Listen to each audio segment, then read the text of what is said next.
tous les pouvoirs, l'exécutif, le législatif et le judiciaire, servent une même cause et une seule et même personne. Celle qu'ils ont portée au pouvoir frauduleusement et celle qu'ils veulent maintenir au pouvoir par tous les moyens, y compris sur le cadavre de tous les Camerounais. J'ai dit que je n'accepterai pas le pouvoir en marchant dans le sang des Camerounais, en marchant sur le corps des Camerounais. Eux qui sont prêts à conserver le pouvoir en tuant tous les Camerounais au besoin.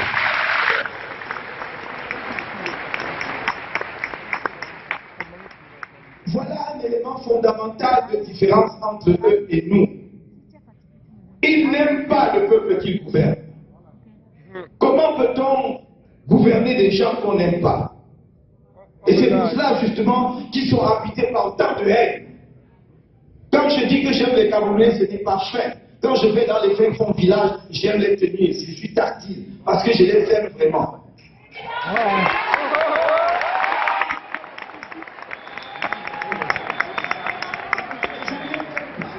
Je ne les aime pas dans l'espoir qu'ils m'aiment tous. Je les aime parce que je les aime, aussi simple que cela. Et je n'ai pas besoin de leur accord pour les aimer, je les aime.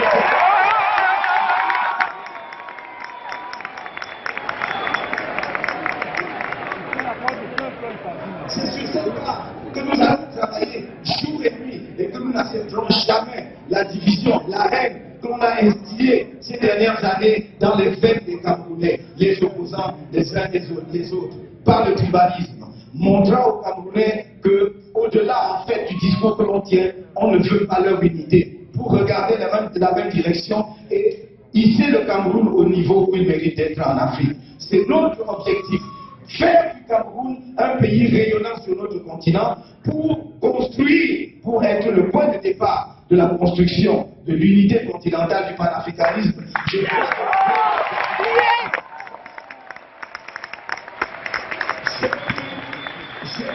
que c'est dans notre programme, c'est dans notre programme politique, mais également à diverses étapes, je l'ai dit, notre panafricanisme est authentique, ce n'est pas un slogan. Ce n'est pas une illusion. Pas les grandes ambitions. C'est un pragmatisme en effet. Et nous ne le faisons pas. Nous ne le faisons pas pour être à la mode. Nous le faisons d'abord parce que nous connaissons la pensée panafricaniste. Et que nous nous sommes interrogés de nombreuses années sur les causes de l'échec du panafricanisme. Et nous